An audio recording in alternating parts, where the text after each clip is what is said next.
Last Shieldmaiden.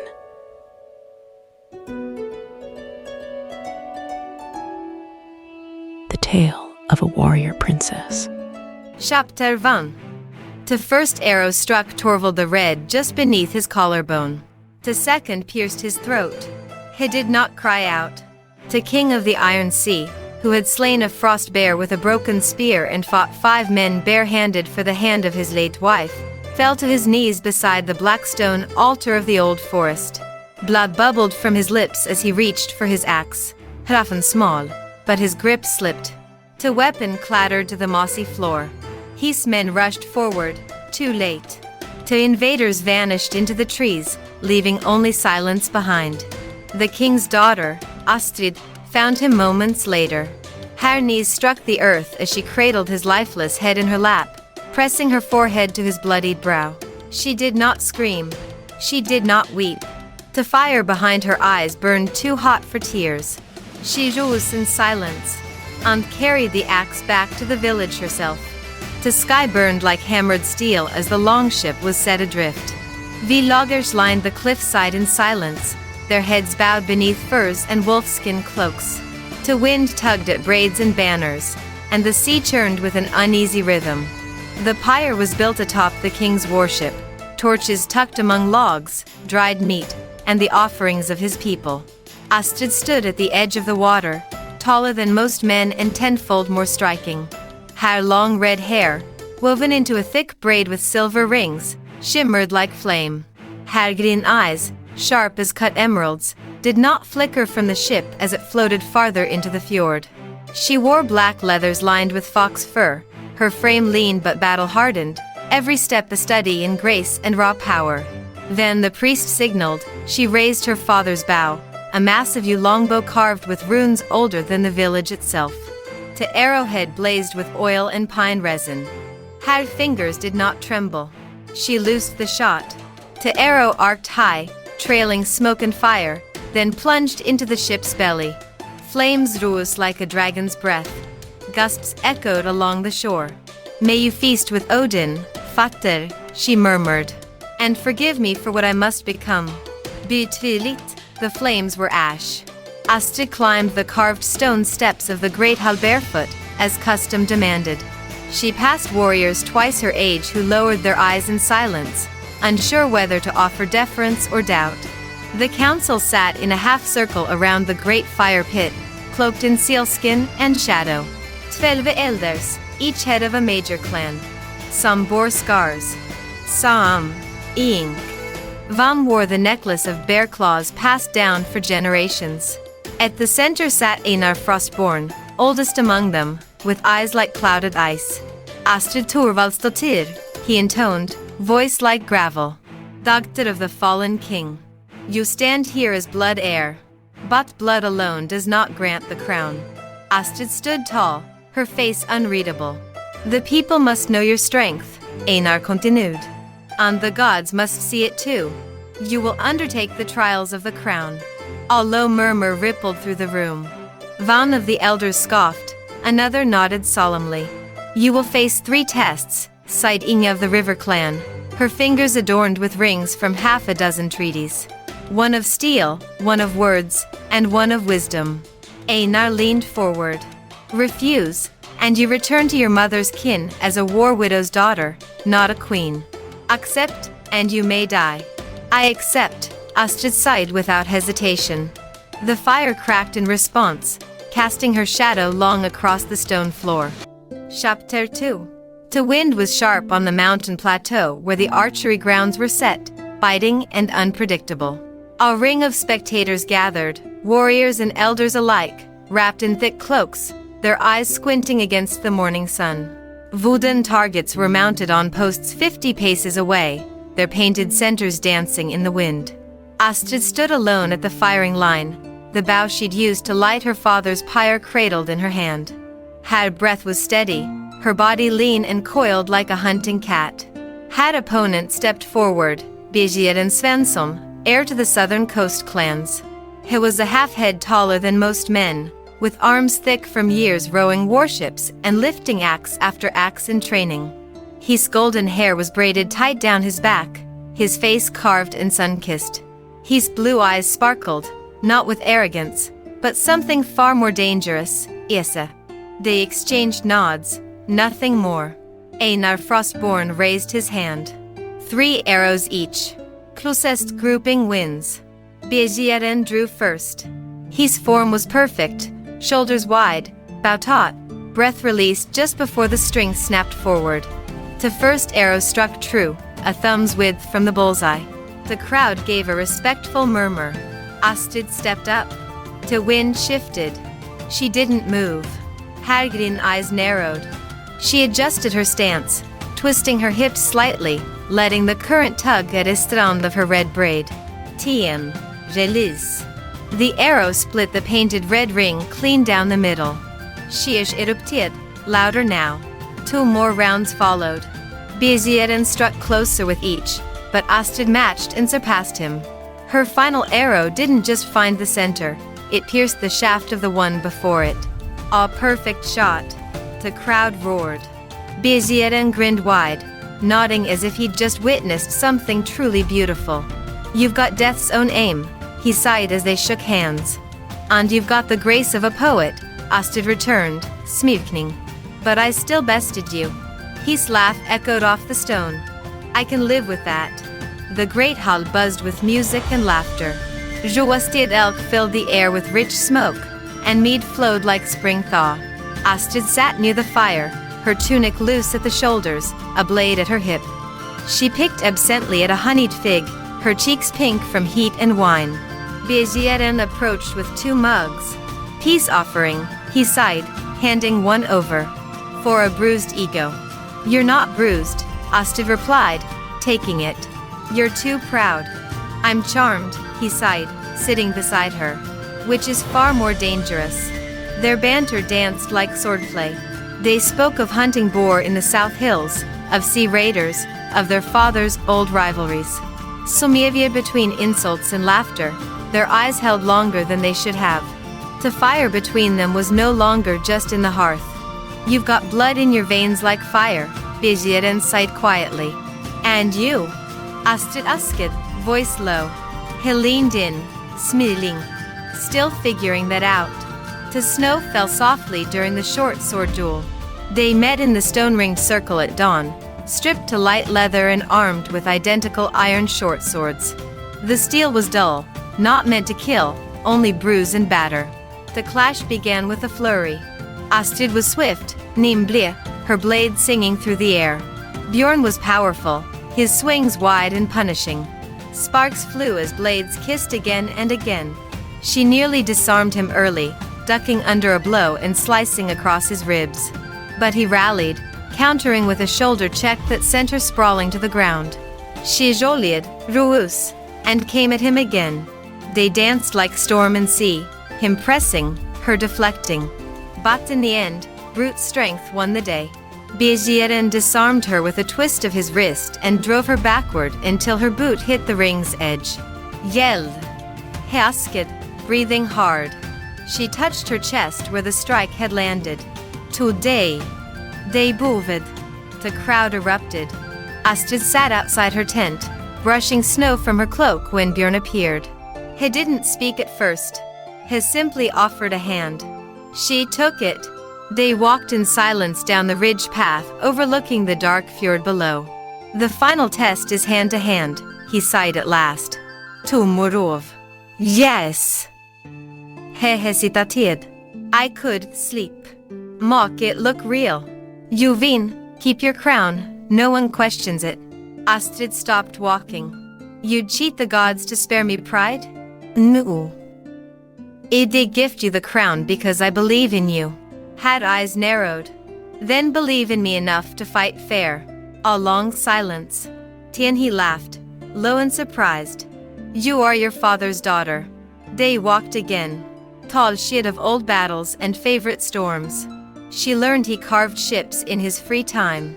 He learned she loved poetry but never dared recite it aloud. By the time they returned to her tent, the sky was beginning to gray with the first hints of dawn. Sleep, he sighed. I'll try not to break anything tomorrow. She's smeed, kid. Just your pride. The circle was cleared of weapons. Only snow and packed earth underfoot. The crowd hummed with anticipation. Astrid stepped into the ring first, hair pulled high into a warrior's knot, arms bare to the cold. Her green eyes were fire. Björn followed, sheetless, muscles coiled, skin steaming in the chill. Hevin kid. Einar raised his hand. Begin. The clash was immediate. No posturing. No mercy. Astrid struck fast, slamming her palm into Björn's chest, then ducking a wide swing of his arm. He grabbed her waist and tried to throw her. She rolled midair and landed cat-like. They locked together again. He had strength. She had leverage. Twice she nearly flipped him, only to be countered with a shove that left her breathless. He tackled her once. She headbutted him in return. Blood painted their lips. Then it happened. Begeren slipped. Just for a moment. His footing off. His ankle buckled. A mistip, or a gift. Astrid didn't wait to question it. She surged forward, wrapped her arms around his neck, and locked him in a chokehold, her legs anchored around his torso like steel. Begeren clawed at her grip but found no escape. He tapped her arm once, twice, then yielded. The crowd exploded. Drum spiat. Horn shroared. Snow flew into the sky. Astrid released him and staggered back, panting. Björn coughed, sat up, and looked at her with something that was not defeat. It was devotion. He knelt. Me sword is yours. For now, and forever. The crowd hus hid. Astrid reached down, pulled him to his feet, and whispered with a half smile, "Don't make promises you can't survive keeping." Chapter 3. The snow melted quicker in the valleys now, fed by the first thaws of spring. Birds returned to the trees, and the wind no longer howled like wolves in mourning. Yet the mountains still loomed, their white-capped peaks a silent reminder that the world above had not softened. Astrid stood before the council with a rolled map in her hand, tracing the path that would take her first south, then north, through the heart of her father's fractured kingdom. To rule, sighed Einar Frostbone, you must do more than win battles.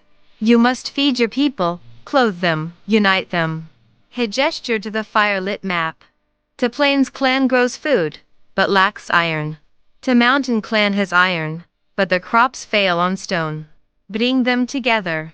Make them see you not just as your father's daughter, but as queen. Before the Astrid could leave the hall, Begeren stepped forward, already packed with supplies, his war axe strapped across his back. You'll need someone to watch your back, he sighed with a teasing smile. She raised a brow. Do you always invite yourself on royal errands? Only when they promise danger and stubborn redheads. She smirked, and didn't object. It took 2 days to reach the rolling plains of the southern lowlands, where fields stretched like patchwork under the melting snow. Smoke from hearth fires rose into the sky. The Plains clan greeted them cautiously, though many bowed when they saw the raven-marked cloak of the fallen king across Astrid's shoulders. Their chief, Jura Velik, was a stocky woman with sharp eyes and earth-caked boots. She offered little formality and got straight to the point.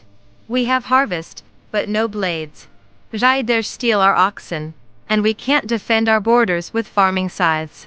Astrid listened carefully, nodding. And if you had better tools? We could feed half the north and still have stores.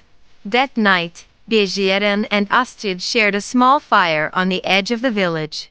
She sat cross-legged, sharpening her dagger. Björn passed her a flask of honey wine. You're not what they expected, he sighed. Because I have a braid in a womb? She asked, arching a brow.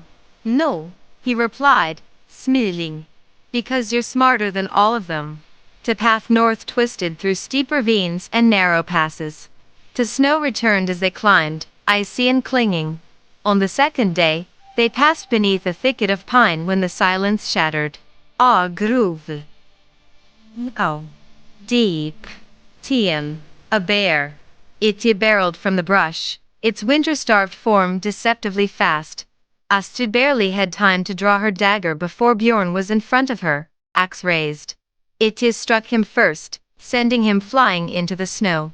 Astrid lunged, burying her dagger into the beast's shoulder. It roared, swiping its claw and tearing a gash across her arm. Blood welled, hot and red against the cold. Bjorn returned with a roar of his own, driving his axe deep into the bear's spine. It fell, trembling. Tien was still. They collapsed together beside the corpse, panting, bloodied, shocking. Remind me, Bijir and Gospied, why I volunteered. Because you love a danger, she grinned, wincing. And maybe you. She glanced sideways, unsure if she'd heard him right. They arrived in the high village of Skeldheim on the third day, dragging the bear hide behind them like a bloody banner. The mountain warriors watched them with reverence. Dear Leader, Thane Ulfric, was a grim man with frost-rimed hair and a limp from an old wound. Astrid spoke before the fire. You mina iron. You forge blades. But your children are thin and your granaries emptier each year. Ulfric grunted. The earth here yields nothing but stone. Astrid laid out the plan. The Plains clan would provide vegetables and grain, in exchange for tools and mountain steel. They'll feed your people, and you'll arm theirs. Together, you stand stronger than any raider. Silence followed. Tin Ulfric nodded once. We accept. Shish broke through the room. Oats were made. Honch to us did. Then Astrid left the hall. Both clans had pledged loyalty not only to the treaty, but to her rule. That night, Bijeren and Astrid made camp in a grove just outside the mountain hold. Their fire crackled low. The stars were sharp above, scattered like ice across black velvet. Astrid sat beside him, her hair loose now, her wounded arm freshly bandaged. She stared into the flames, then at him. You were willing to let me win, she sighed softly. Bjorn didn't meet her eyes. I thought it might make things easier. You should know, she whispered, I don't want easy. Head too near. Their faces were close, closer than they'd ever dared. Inoue, he sighed. That's why I. His thoughtful eyes searching hers. She didn't wait for him to finish. Their lips met. Gentle at first, then urgent. Her fingers curled into the collar of his tunic. His hand found her waist. The cold melted away. They stayed up talking for hours afterward, limbs tangled in blankets, voices low and filled with laughter and dreams. 2 days later, Astrid entered the great hall again, this time not as a girl seeking approval, but as a leader bearing results. She laid out the signed pacts. To bear hide. To news that both clans had sworn fealty under the new alliance. The council murmured their surprise. Even Einar gave a rare smile. You bring more than swords and fire, he sighed. You bring unity. Astrid lifted her chin. Then let it be known, I will fight when I must, trade when I can, and rule for the good of all. Beside the Herr, Bijeren stood tall and proud. The flames of the great hall rose higher. And far above, the gods whispered in the wind, a queen is rising. Chapter 4. Spring came slow to the iron fjords, hesitant and grey. Snow still clung to the shadowed crests, but the lower valleys trickled with thaw. Smoke curled from the longhouses. Trade routes reopened. And in the great hall, the fire burned high, warming wood and stone as the final trials neared. Astrid stood at the center, dressed in a deep blue tunic embroidered with silver thread. A bear-hide cloak draped over her shoulders, the mark of her successful mission. Beside the Herr, Bijeren leaned close, whispering about their plans for a new forge in the southern plains. Her fingers brushed his as they walked. The doors burst open. A man stepped through the threshold, flanked by 2 warriors cloaked in dark leather. He was tall, nearly as tall as Bjorn, with a cruel mouth and ice-colored eyes. His hair was dark like her father's, thick and falling loose over his shoulders. His face was marked with a thin scar across the chin, but his posture was noble, practiced. I am Erik the Hollow-Eyed, he called, voice echoing off stone. Son of King Torvald. Fisht bone. Hidden from the court by his mistress, raised in the east. A gasp rippled through the hall. I come to claim what is mine by right of blood. Astrid's breath caught, but only for a moment. She stepped forward, chin high, eyes sharp. You have no place here. Me father never spoke of you. No records, no banners, no name whispered in all me years. One of the council members rose, halter of the Timber clan, a wiry old man with a bent back and a voice that always dripped with suspicion. He speaks the truth, Halder croaked. Torvald traveled east before his rise. I was with him once in Lindavik. A woman there bore his child, I remember. To timing fits. To mother's name was Solveig.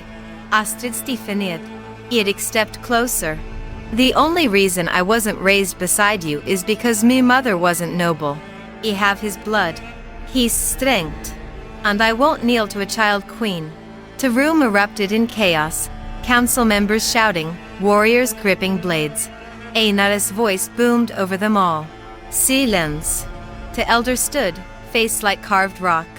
This matter cannot be decided by whispers or words. That is only one way this kingdom knows truth, through steel and bone. He turned to Astrid. You may name a champion, if you wish. Bezieren immediately stepped forward. I will fight in her name. No, Astrid sighed firmly. This is mine to finish. She stepped into the center of the room. He calls me unworthy. Let him try to prove it. The courtyard filled with every able-bodied soul in the region. Torchias were lit. Drums thundered like heartbeats. Astrid stepped into the ring dressed in hardened leathers, her hair braided tight against her scalp, eyes blazing. Erik entered bare-chested, a wolfskin cloak hanging behind him, wielding a wicked double-edged axe. His muscles were thick, his scars deep. No ruleless, no armor. The fight would end only when one yielded, or died. The horns sounded. He came at her fast, brutal, swinging wild and hard, trying to overwhelm her early. She ducked low, slashed his thigh with her short sword, then rolled away. Blood sprayed, but he barely flinched. You move like a deer, he spat. Let's see if you squeal like one. Astrid didn't answer. She closed the gap, feinted left, then brought her hilt crashing into his jaw. His thumb bled. She struck again, ons, twiz, aiming for speed, not strength. But he caught her wrist mid-swing and flung her like a doll across the dirt. She hit the ground hard. Grua ned. Bezieren stepped forward, but Einar raised a hand. She chose her fate. Let her earn it. Astrid rose, spitting blood, and charged. They met in a blur of steel and flesh. Gloves landed. Ribs kracked. Erik kicked her backward again, but she spun, dropped to one knee, and drove her blade up into his side. He skrev mer, more in rage than pain, and struck her face with the flat of his axe. She krumpled. The crowd went silent. Tien, slowly, she moved. Astrid pushed up with shaking arms. Her face bloodied, eye nearly swollen shut, but fire still burning. She rose. And as Erik rushed her, warning, she sidestepped, and tripped him with a sweep of her leg. He crashed to the ground. Before he could rise, she slammed her knee into his chest and pressed the edge of her sword to his throat. His breathing slowed. Yelled, she whispered. Never. Then I end it. Her blade pressed tighter. The crowd held their breath. Erik looked up at her. His mouth twisted. You are his daughter. He dropped his axe. I yelled. Erik stood, clutching his side, refusing help. This isn't over, he growled. Blood does not lie. Astrid stepped forward, standing tall despite the pain. Tien returned to the east. Spread your tale. But remember, no one here follows the past. They follow me. The crowd erupted. The noise was thunderous. Astrid turned to see Bjorn in the crowd, his expression a mix of pride, fury, and helpless awe. Einar raised his hands again. The cheering faded. One trial remains, he sighed gravely. The ancient test of wisdom. He held out a scroll tied with red twine. 12 equations. Answer them true, and you shall wear your crown. 5, and the gods shall judge. Chapter 5. The duel was over. The courtyard still echoed with the last roars of the crowd, but Astrid no longer heard them. Her limbs ached. Blood dried on her brow. Every step was heavy. Bjorn pushed through the crowd with fire in his eyes and a tenderness in his soul. Without a word, he reached her, swept her into his arms, and carried her away from the ring of blood and fire. She didn't protest, she simply leaned into his chest, her hand resting over his heart. Inside her tent, dimly lit by the soft flicker of oil lamps, Bjorn gently laid Astrid on her bed of fur and wool. He knelt beside her, brushing the blood-caked strands of red hair from her cheek. "You look like hell," he muttered, trying to smile. "You should see the other guy," she rasped. He huckled, but his eyes betrayed his worry. With careful fingers, he removed her armor piece by piece, wincing at every fresh bruise, every scrape. He cleaned each wound with snow-melt water and wrapped them with cloth torn from his own shirt. "Your father would be proud," he whispered as he stitched a gash near her shoulder. "And if I ever see that bastard Erik again." Astrid reached up, her fingers curling around his wrist. "Let him go. I already beat him. You're impossible. You love me." "I do," he sighed, finally meeting her eyes. "Whether you wear a crown or not, I'm yours. Always." She searched his face, saw no doubt, only truth. "And I'll be yours," she whispered, queen or not. They spent the night entwined on the furs, his arms around her, her head on his chest. Sleep didn't come quickly. The fire dimmed. They whispered under the hush of the night. "What do you think they'll ask?" Astrid murmured. "Trick questions. Tests of wisdom, not knowledge. Like, what is the strength of a king?" Bjorn smiled. "Isu. Te kuin." Astrid snorted. "You're no help." They pondered answers for loyalty, for justice, for leadership.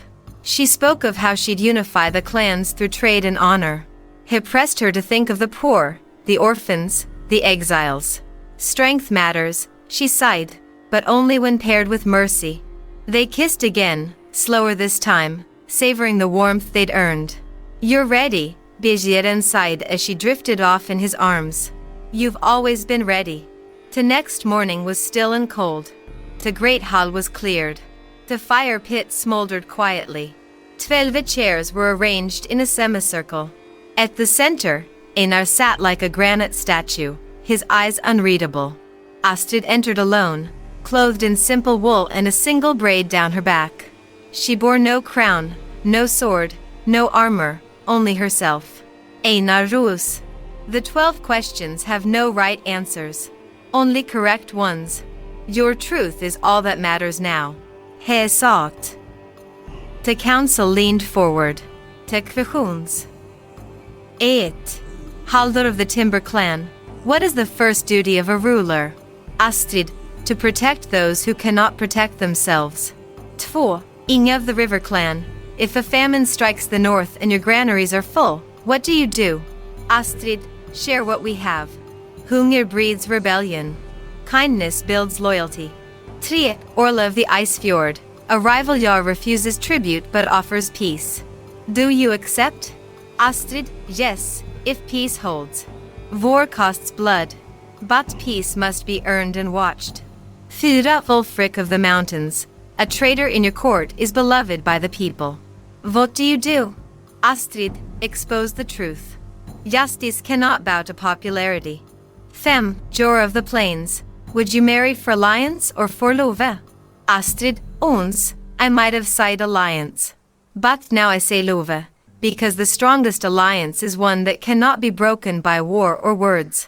6. Dagmar of the Wolves. If your child was born weak, would you raise them to rule? Astrid. Yes. Wisdom comes from struggle, not strength of arm. 7. Svan of the Seaside. A foreign king offers gold for your seaports. Do you sell? Astrid. No. I rent them. Let him pay, but never own what is ours. 8. Shell of the Southern Reach. A god demands a sacrifice of blood for victory. Do you give it? Astrid. No. The gods gave us minds to think. If they demand blood, they can take it themselves. 9. Leif of the Broken Coast. If your people vote against your judgment, do you yield? Astrid. Yes, unless it risks their lives. 10. I fight for them, even from them. Tio Brinjar of the East Hills, if your brother rose against you, would you slay him? Astrid, I have no brother. But if I did, and he risked me people? Tien yes. With sorrow. Elva Thor of the High Watch, how do you earn loyalty from those who hate you? Astrid, by proving them wrong. Every day. 12 Einar Frostbone, why do you want the crown? Astrid held his gaze. Because I've fought for it. Evia bled for it. But most of all, because I love this land. Its people. Its future. I don't need a crown to rule. But with it, I can build something that lasts long after I'm gone. Einar Rus. Leave us. Astrid bowed and left the hall. Outside, the wind stirred the banners. Begieren was waiting. They made you sweat? She smiled faintly. They made me think. The hours dragged. The crowd swelled in the square. Drums beat softly. The mountain shadow stretched long. Finale, the hall doors opened. All may enter. The hall was full. The fire now burned high, crackling with heat. Einar stood before them all. We have asked. Thee have watched. Thee have judged. And now, he turned to her. We proclaim a new queen. He raised his arm high. Astrid Torvaldsdottir. The room exploded in cheers. Warriors banged shields. Elders wept. Bjorn's face lit with pride that could have outshone the sun. Einar continued. The coronation shall be held in a fortnight. All clans shall attend. The land shall sing her name. Later that evening, as fires danced in the square and ale flowed like rivers, Begieren pulled Astrid aside beneath the great oak. He knelt on one knee, one hand resting on his sword. You were always a queen to me, but now the world knows it, too. He looked up at her. So, Astrid, will you still be me wife? She laughed, soft and full. He would have it no other way. The ceremony was held under the stars. The entire land gathered. Clans, luge, warriors, farmers. Astrid stood upon the high stone dais, clad in a cloak stitched with the sigils of all 12 clans. A silver circlet rested on her brow. Had hair shone like wildfire in the torchlight. Einar raised his staff. We now bind in oath Queen Astrid of the Iron Fjords, and her chosen, Begieren Svensson, warrior and heartbound. They joined hands. They exchanged vows, words not of royalty, but of partnership, loyalty, and love forged in fire. And Tiem, to the roar of thousands, they kissed. Later, beneath the canvas of their private tent, the sounds of celebration faded. Begieren carried Astrid across the threshold, laughing as she protested. I am queen now. I should be carrying you. He kissed her. Tumorov, Maibe. They undressed slowly, reverently, no longer warrior and warrior, but man and woman, husband and wife. Their scars were stories, their bodies familiar. They made love by the flickering light of a single candle, each moment a promise, each breath sacred. Outside, the stars burned bright. Inside, their hearts beat as one. This is the end of this short tale. Please like, comment, and subscribe. And if you wish to be in Odin's favor, share with your kin. The Last Shieldmaiden. The tale of a warrior princess.